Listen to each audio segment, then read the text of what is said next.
حضرت علی رضی اللہ تعالیٰ عنہ نے اپنے شاگردوں سے فرمایا کہ میں تمہیں اپنا اور حضرت فاطمہ رضی اللہ تعالیٰ عنہ کا جو حضور صلی اللہ علیہ وآلہ وسلم کی سب سے لاڈلی بیٹی تھی ایک واقعہ سناؤں؟ شاگردوں نے کہا کہ ضرور۔ فرمایا کہ وہ اپنے ہاتھ سے چکی پیستی تھی جس کی وجہ سے ہاتھ میں نشان پڑ گئے تھے، اور خود پانی کی مشک بڑھ کر لاتی جس کی وجہ سے سینے پر مشک کی رسی کے نشان پڑ گئے تھے، اور گڑ کی جاڑ وغیرہ بھی خود ہی دیتی تھی جس کی وجہ سے تمام کپڑے میلے کچیلے رہتے تھے۔ ایک مرتبہ حضور اقدس صلی اللہ علیہ وآلہ وسلم کے پاس کچھ غلام بندیاں آئیں۔ میں نے حضرت فاطمہ رضی اللہ تعالیٰ عنہ سے کہا کہ تم بھی جا کر حضور نبی کریم صلی اللہ علیہ وآلہ وسلم سے ایک خدمتگار مانگ لو تاکہ تم کو کچھ مدد مل جائے۔ وہ حضور صلی اللہ علیہ وآلہ وسلم کی خدمت میں حاضر ہوئے۔ وہاں مجمع تھا اور مزاج میں شرم بہت زیادہ تھی، اس لیے شرم کی وجہ سے سب کے سامنے باپ سے بھی مانگتے ہوئے انہیں شرم آئی اور واپس آ گئی۔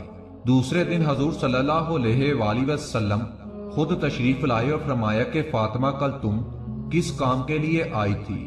وہ شرم کی وجہ سے چپ ہو گئی۔ میں نے عرض کیا کہ یا رسول اللہ صلی اللہ علیہ وآلہ وسلم، ان کی یہ حالت ہے کہ چکی کی وجہ سے ہاتھوں میں چھالے پڑ گئے اور مشک کی وجہ سے سینے پر رسی کے نشان پڑ گئے، ہر وقت کام کی وجہ سے کپڑے میلے رہتے ہیں۔ میں نے کل ان سے کہا تھا کہ آپ کے پاس خادمہ آئی ہیں، ایک یہ بھی مانگ لے، اس لیے گئی تھی۔ بعض روایات میں آیا ہے کہ حضرت فاطمہ رضی اللہ تعالیٰ عنہ نے عرض کیا کہ یا رسول اللہ، میرے اور علی کے پاس ایک ہی بسترا ہے اور وہ بھی مینڈے کی کھال کا ہے۔ رات کو اس کو بچھا کر سوتے ہیں، صبح کو اسی پر گھاس دانا ڈال کر اونٹ کو کھلاتے ہیں۔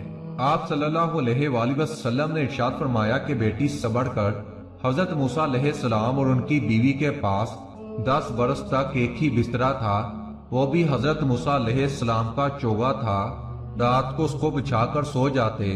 تو تقوی حاصل کر اور اللہ تعالیٰ سے ڈر اور اپنے پروردگار کا فرضیہ ادا کرتی رہی اور گھر کے کام کاج کو انجام دیتی رہے، اور جب سونے کے واسطے لیٹا کرے تو سبحان اللہ 3 مرتبہ، الحمدللہ 33 مرتبہ اور اللہ اکبر 34 مرتبہ پڑھا کر۔ یہ خادمہ سے زیادہ اچھی چیز ہے۔